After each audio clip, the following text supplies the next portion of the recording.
Chapitre 19. Le lendemain, mardi 30 juin à 6 heures, la descente fut reprise. Nous suivions toujours la galerie de lave, véritable rampe naturelle, douce comme ces plans inclinés qui remplacent encore l'escalier dans les vieilles maisons. Ce fut ainsi jusqu'à midi 17 minutes, instant précis où nous rejoignîmes Hans qui venait de s'arrêter.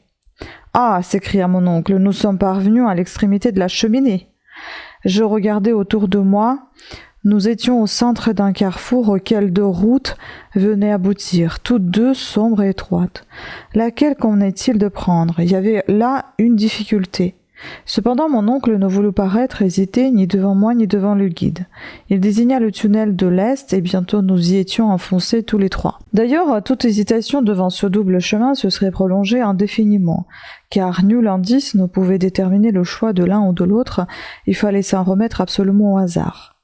La pente de cette nouvelle galerie était peu sensible et sa section fort inégale. Parfois une succession d'arceaux se déroulait devant nos pas comme les contre-nefs d'une cathédrale gothique. Les artistes du Moyen-Âge auraient pu étudier là toutes les formes de cette architecture religieuse qui a l'ogive pour générateur. 1 mille plus loin, notre tête se courbait sous les cintres surbaissés du style romain et de gros piliers engagés dans le massif plié sous la retombée des voûtes. À de certains endroits, cette disposition faisait place à de basses substructions qui ressemblaient aux ouvrages des castors et nous glissions un rempart en travers et 3 boyaux.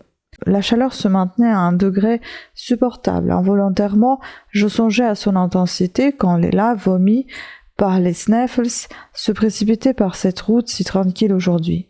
Je m'imaginais les torrents de feu brisés aux angles de la galerie et l'accumulation des vapeurs surchauffées dans cet étroit milieu. Pourvu, pensais-je, que le vieux volcan ne vienne pas à se reprendre d'une fantaisie tardive. Ces réflexions, je ne les communiquai point à l'oncle Lidenbrock. Il ne les eût pas comprises. Son unique pensée était d'aller en avant, et marcher, et glisser, et dégringoler même, avec une conviction qu'après tout il valait mieux admirer. À 6 heures du soir, après une promenade peu fatigante, nous avions gagné 2 lieues dans le sud, mais à peine un quart de mille en profondeur. Mon oncle donna le signe de repos. On mangea sans trop causer, et l'on s'endormit sans trop réfléchir. Nos dispositions pour la nuit étaient fort simples. Une couverture de voyage dans laquelle on se roulait composait toute la laiterie. Nous n'avions à redouter ni froid ni visite importune. Les voyageurs qui s'enfoncent au milieu des déserts de l'Afrique au sein des forêts du Nouveau Monde sont forcés de veiller les uns sur les autres pendant les heures du sommeil. Mais ici, solitude absolue de sécurité complète. Sauvages ou bêtes féroces, aucune de ces races malfaisantes n'était à craindre. On se réveilla le lendemain frais et dispos. La route fut reprise. Nous suivions un chemin de lave comme la veille. Impossible de reconnaître la nature des terrains qu'il traversait. Le tunnel, au lieu de s'enfoncer dans les entrailles du globe, tendait à devenir absolument horizontal. Je crus remarquer même qu'il remontait vers la surface de la terre. Cette disposition devint si manifeste vers 10 heures du matin et par suite si fatigante que je fus forcé de modérer notre marche. « Eh bien, Axel, dit impatiemment le professeur. »« Eh bien, je n'en peux plus, répondis-je. »« Quoi, après 3 heures de promenade sur une route si facile ?»« Facile, je ne dis pas non, mais fatigante à coup sûr. »« Comment, quand nous n'avons qu'à descendre? À monter, ne vous en déplaise. »« À monter, fit mon oncle en haussant les épaules. Sans doute. Depuis une demi-heure, les pentes se sont modifiées, et à les suivre ainsi, nous reviendrons certainement à la terre d'Islande. Le professeur remua la tête, un homme qui ne veut pas être convaincu. J'essayai de reprendre la conversation. Il ne me répondit pas et donna le signal du départ. Je vis bien que son silence n'était que de la mauvaise humeur concentrée.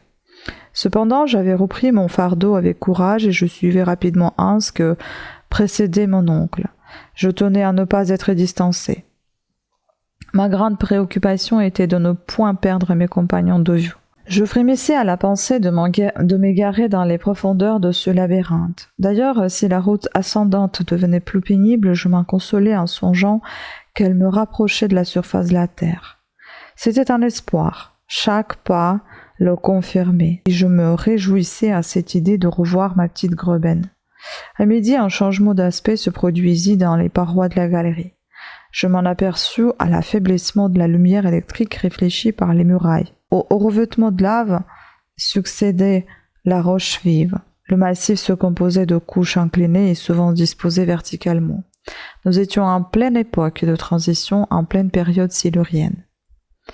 Note de bas de page. Ainsi nommé parce que les terrains de cette période sont fort étendus en Angleterre dans les contrées habitées autrefois par la peuplade celtique des Silures. C'est évident, m'écriai-je. Les sédiments des eaux ont formé à la seconde époque de la Terre ces schistes, ces calcaires et ces grès. Nous tournons le dos au massif granitique. Nous ressemblons à des gens de Hambourg qui prendraient le chemin de Hanovre pour aller à Lübeck. J'aurais dû garder pour moi mes observations. Mais mon tempérament de géologue l'emporta sur la prudence, et l'oncle Lidenbrock entendit mes exclamations. « Qu'as-tu donc » dit-il. « Voyez, répondis-je en lui montrant la succession variée des grès, des calcaires et les premiers indices des terrains ardoisés. Eh bien, nous voici arrivés à cette période pendant laquelle ont apparu les premières plantes et les premiers animaux. Ah, tu penses ? Mais regardez, examinez, observez. » Je forçai le professeur à promener sa lampe sur les parois de la galerie. Je m'attendais à quelques exclamations de sa part, mais il ne dit pas un mot et continua sa route. M'avait-il compris ou non ? Ne voulait-il pas convenir par amour-propre donc les deux savants qui s'étaient trompés en choisissant le tunnel de l'Est où tenait-il à reconnaître ce passage jusqu'à son extrémité ? Il était évident que nous avions quitté la route des laves et que ce chemin ne pouvait conduire au foyer de Sneffels. Cependant, je me demandais si je n'accordais pas une trop grande importance à cette modification des terrains. Ne me trompais-je pas moi-même ? Traversions-nous réellement ces couches de roches superposées au massif granitique ?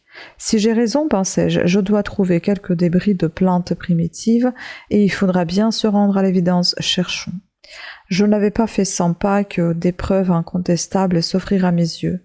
Cela devait être car à l'époque silurienne, les mers renfermaient plus de 1500 espèces végétales ou animales. Mes pieds habitués au sol dur des laves foulèrent tout à coup une poussière faite de débris de plantes et de coquilles. Sur les parois se voyaient distinctement des empreintes de fucus et de lycopodes. Le professeur Lidenbrock ne pouvait s'y tromper. Mais il fermait les yeux, j'imagine, et continuait son chemin d'un pas invariable. C'était un entêtement poussé hors de toutes limites. Je n'y tins plus. Je ramassai une coquille parfaitement conservée qui avait appartenu à un animal à peu près semblable au cloporte actuel. Puis je rejoignis mon oncle et je lui dis « Voyez ?» « Eh bien, répondit-il tranquillement, c'est la coquille d'un crustacé de l'ordre disparu de trilobite, pas autre chose. » Mais n'en concluez-vous pas ce que tu conclus toi-même ? Si, parfaitement. Nous avons abandonné la couche de granit et la route des laves. Il est possible que je me sois trompé, mais je ne serai certain de mon erreur qu'au moment où j'aurai atteint l'extrémité de cette galerie. Vous avez raison d'agir ainsi, mon oncle, et je vous approuverai si nous avions à craindre un danger de plus en plus menaçant. Et lequel ? Le manque d'eau. Eh bien, nous nous rationnerons, Axel. Chapitre 20. En effet, il fallut se rationner. Notre provision ne pouvait durer plus de 3 jours. C'est ce que je reconnus le soir au moment du souper. Et fâcheuse expectative, nous avions peu d'espoir de rencontrer quelques sources vives dans ces terrains de l'époque de transition. Pendant toute la journée du lendemain, la galerie déroula devant nos pas ses interminables arceaux. Nous marchions presque sans mot dire. Le mutisme de nos anses nous gagnait. La route ne montait pas, du moins d'une façon sensible. Parfois même elle semblait s'incliner. Mais cette tendance, peu marquée d'ailleurs, ne devait pas rassurer le professeur, car la nature des couches ne se modifiait pas et la période de transition s'affirmait davantage. La lumière électrique faisait splendidement étinceler les schistes, le calcaire et les vieux grès rouges des parois. On aurait pu se croire dans une tranchée ouverte au milieu du Devonshire, qui donnait son nom à ce genre de terrain. Des spécimens de marbre magnifiques revêtaient les murailles, les uns d'un gris agate avec des veines blanches capricieusement accusées, les autres de couleur incarnat ou d'un jaune taché de plaques rouges. Plus loin, des échantillons de griottes à couleur sombre dans lesquelles le calcaire se relevait en nuances vives. La plupart de ces marbres offraient des empreintes d'animaux primitifs. Depuis la veille, la création n'avait fait un progrès évident. Au lieu des trilobites rudimentaires, j'apercevais des débris d'un ordre plus parfait, entre autres des poissons ganoïdes et ces sauropteris dans lesquels l'œil du paléontologiste a su découvrir les premières formes du reptile. Les mers dévoniennes étaient habitées par un grand nombre d'animaux de cette espèce, et elles les déposèrent par milliers sur les roches de nouvelles formations. Il devenait évident que nous remontions l'échelle de la vie animale dont l'homme occupe le sommet, mais le professeur Lidenbrock ne paraissait pas y prendre garde. Il attendait deux choses: aucun puits vertical vint à s'ouvrir sous ses pieds et lui permettre de reprendre sa descente, aucun obstacle l'empêcha de continuer cette route. Mais le soir arriva sans que cette espérance se fît réaliser. Le vendredi, après une nuit pendant laquelle je commençais à ressentir les tourments de la soif, notre petite troupe s'enfonça de nouveau dans les détours de la galerie. Après 10 heures de marche, je remarquai que la réverbération de nos lampes sur les parois diminuait singulièrement. Le marbre, le schiste, le calcaire, le grès des murailles faisaient place à un revêtement sombre et sans éclat. À un moment où le tunnel devenait fort étroit, je m'appuyai sur sa paroi de gauche. Quand je retirai ma main, elle était entièrement noire. Je regardai de plus près. Nous étions en pleine houillère. « Une mine de charbon !» m'écriai-je. « Une mine sans mineur !» répondit mon oncle. « Et qui sait ?»« Moi je sais » répliqua le professeur d'un ton bref, et je suis certain que cette galerie percée à travers ces couches de houille n'a pas été faite de la main des hommes. Mais que ce soit ou non, l'ouvrage de la nature, cela m'importe peu. L'heure du souper est venue. Soupons. Hans prépara quelques aliments, je mangeai à peine et je bus les quelques gouttes d'eau qui formaient ma ration. La gourde du guide à demi pleine, voilà tout ce que restait pour désaltérer 3 hommes.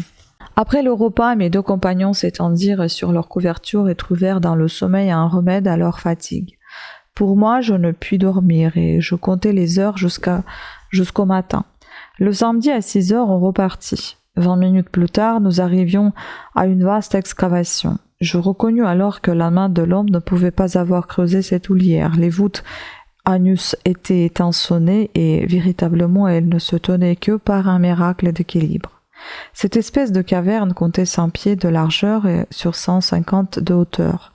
Le terrain avait été violemment écarté par une commotion souterraine. Le massif terrestre, cédant à quelques puissantes poussées, s'était disloqué, laissant ce large vide où des habitants de la terre pénétraient pour la première fois.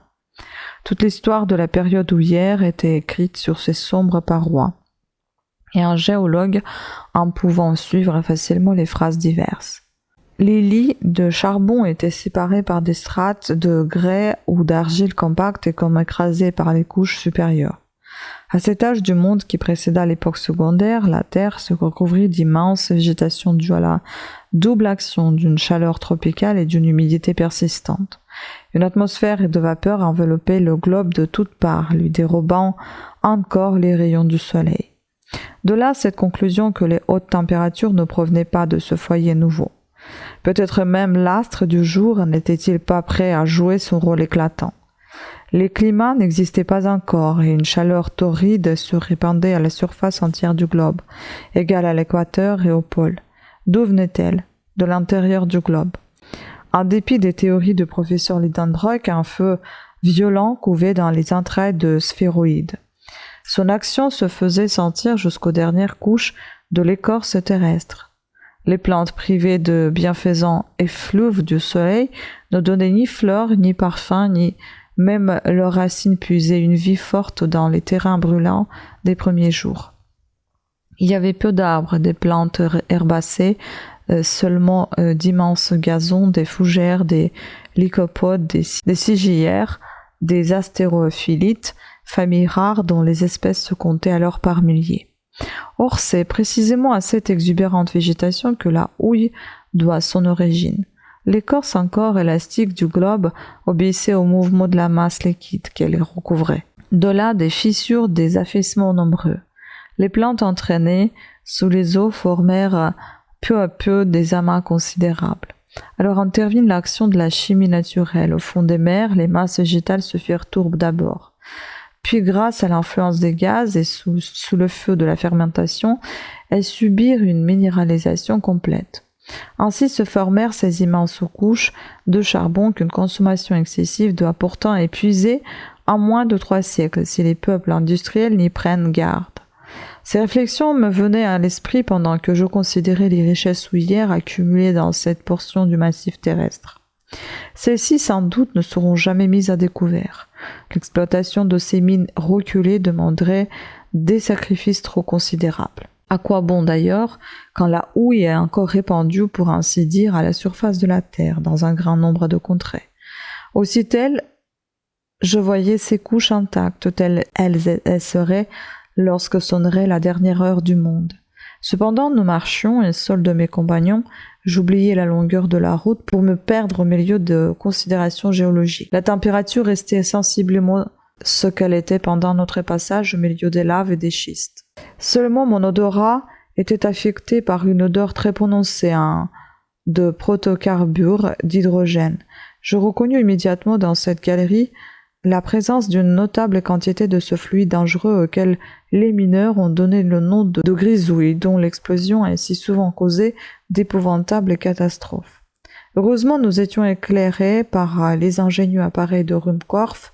Si par malheur nous avions imprudemment exploré cette galerie, la torche à la main, une explosion terrible eût fini le voyage en supprimant les voyageurs. Cette excursion dans la houillère dura jusqu'au soir. Mon oncle contenait à peine l'impatience que lui causait l'horizontalité de la route. Les ténèbres, toujours profondes avant pas, empêchaient d'estimer la longueur de la galerie et je commençais à la croire interminable, quand soudain, à 6 heures, un mur se présenta inopinément à nous.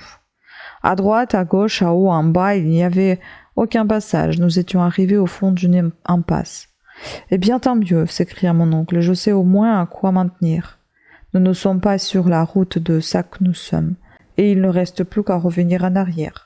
Prenons une nuit de repos, et avant 3 jours, nous aurons regagné le point où les 2 galeries se bifurquent. »« Oui, dis-je, si nous en avons la force. Et pourquoi non ? Parce que demain, l'eau manquera tout à fait. Et le courage manquera-t-il aussi ? Dit le professeur en me regardant d'un œil sévère. Je n'osais lui répondre. Le lendemain, le départ eut lieu de grand matin. Il fallait se hâter. Nous étions à 5 jours de marche du carrefour. Je ne m'appesantirai pas sur les souffrances de notre retour. Mon oncle les supporta avec la colère d'un homme qui ne se sent pas le plus fort. Hans, avec la résignation de sa nature pacifique, moi, je l'avoue, me plaignais et me désespérant. Je ne pouvais avoir de cœur contre cette mauvaise fortune. Ainsi que je l'avais prévu, l'eau fit tout à fait défaut à la fin du premier jour de marche. Notre provision liquide se réduisit alors à du genièvre, mais cette infernale liqueur brûlait le gosier, je ne pouvais même en supporter la vue. Je trouvais la température étouffante, la fatigue me paralysait. Plus d'une fois, je faillis tomber sans mouvement. On faisait halte alors, mon oncle ou l'Islandais me reconfortaient de leur mieux. Mais je voyais déjà que le premier réagissait péniblement contre l'extrême fatigue et les tortures nées de la privation d'eau.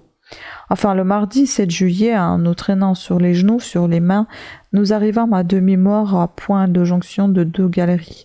Là, je demeurais comme une masse inerte, étendue sur le sol de lave. Il était 10 heures du matin. Hans et mon oncle à côté, à la paroi, essayèrent de grignoter quelques morceaux de biscuit. De longs gémissements s'échappaient de mes lèvres tuméfiées. Je tombais dans un profond assoupissement. Au bout de quelque temps, mon oncle s'approcha de moi et me souleva entre ses bras. « Pauvre enfant !» murmura-t-il avec un véritable accent de pitié. Je fus touché de ces paroles, n'étant pas habitué aux tendresses du farouche professeur. Je saisis ses mains frémissantes dans les miennes. Il se laissa faire en me regardant. Ses yeux étaient humides. Je le vis alors prendre la gourde suspendre à son côté. À ma grande stupéfaction, il l'approcha de mes lèvres. « Bois !» fit-il. Avais-je bien entendu, mon oncle était-il fou ? Je le regardais d'un air hébété. Je ne voulais pas le comprendre. « Bois !» reprit-il. En relevant sa gourde, il la vida tout entière entre mes lèvres. Ô jouissance infinie! Une gorgée d'eau vint humecter ma bouche en feu.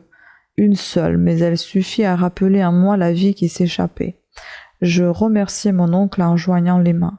Oui, fit-il, une gorgée d'eau. La dernière, entends-tu bien? La dernière, je l'avais précisément gardée au fond de ma gourde. 20 fois, 100 fois, j'ai dû résister à mon effrayant désir de la boire. Mais non, Axel, je la réservais pour toi. Mon oncle, murmurai-je pendant que de grosses larmes mouillaient mes yeux. Oui, pauvre enfant, je savais qu'à ton arrivée à ce carrefour, tu tomberais à demi-mort, et j'ai conservé mes dernières gouttes d'eau pour te ranimer. Merci, merci, m'écriai-je. Si peu que ma soif fut apaisée, j'avais cependant retrouvé quelque force. Les muscles de mon gosier contractés jusqu'alors se détendaient et l'inflammation de mes lèvres s'était adoucie. Je pouvais parler. Voyons, dis-je, nous n'avons maintenant qu'un parti à prendre. L'eau nous manque. Il faut revenir sur nos pas. Pendant que je parlais ainsi, mon oncle évitait de me regarder. Il baissait la tête. Ses yeux fuyaient les miens. Il faut revenir, m'écriai-je, et reprendre le chemin du Sneffels. Que Dieu nous donne la force de remonter jusqu'au sommet du cratère. Revenir, fit mon oncle, comme s'il répondait plutôt à lui qu'à moi-même. Oui, revenir et sans perdre un instant. Il eut ici un moment de silence assez long. Ainsi donc, Axel, reprit le professeur d'un ton bizarre, ces quelques gouttes d'eau ne t'ont pas rendu le courage de l'énergie?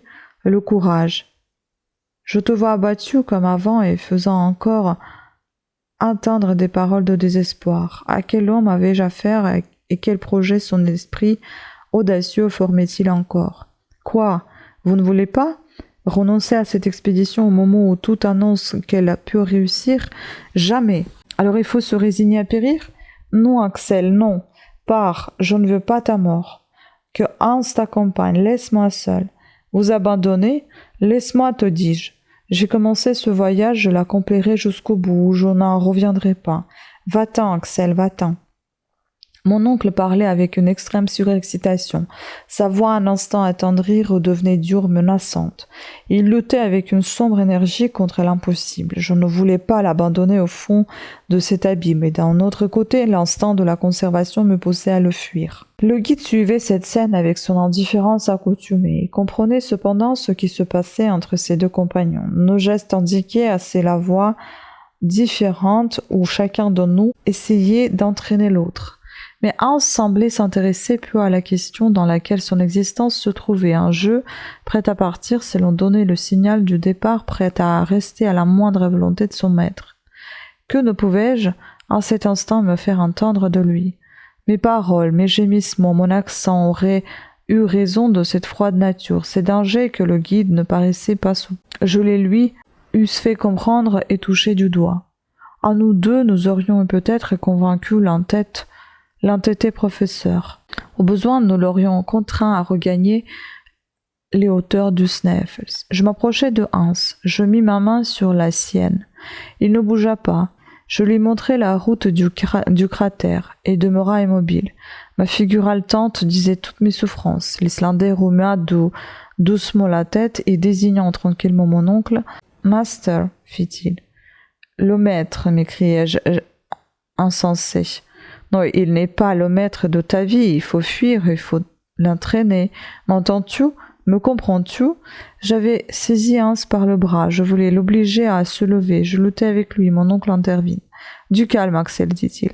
Tu n'obtiendras rien de cet impassible serviteur, ainsi écoute ce que j'ai à te proposer. Je me croisai les bras en regardant mon oncle bien en face. Le manque d'eau, dit-il, m'est seul obstacle à l'accomplissement de mes projets. Dans cette galerie de l'Est, faite de lave, de schiste et de houille, nous n'avons pas rencontré une seule molécule liquide. Il est possible que nous soyons plus heureux en suivant le tunnel de l'Ouest. Je secouai la tête avec un air profond d'incrédulité. « Écoute-moi jusqu'au bout, reprit le professeur en forçant la voix. Pendant que tu gisais ici sans mouvement, j'ai été reconnaître la conformation de cette galerie. Elle s'enfonce directement dans les entrailles du globe et un peu d'heure, elle nous conduira au massif granitique. Là, nous devons rencontrer des sources abondantes. La nature de la roche le veut ainsi, et l'instant est d'accord avec la logique pour appuyer ma conviction. Or, voici ce que j'ai à te proposer. Quand Colomb a demandé 3 jours à ses équipages pour trouver les terres nouvelles, ces équipages, malades, épouvantés, ont cependant fait droit à sa demande, et il a découvert le Nouveau Monde. Moi, le Colombe de ces régions souterraines, je ne te demande qu'1 jour encore. Si ce temps écoulé je n'ai pas rencontré l'eau qui nous manque, je te le jure, nous reviendrons à la surface de la terre. Et en dépit de mon irritation, je fus ému de ces paroles et de la violence que se faisait mon oncle pour tenir un pareil langage. Eh bien, m'écriai-je, qu'il soit fait comme vous le désirez, et que Dieu récompense votre énergie surhumaine. Vous n'avez plus que quelques heures à tenter. Je sors en route.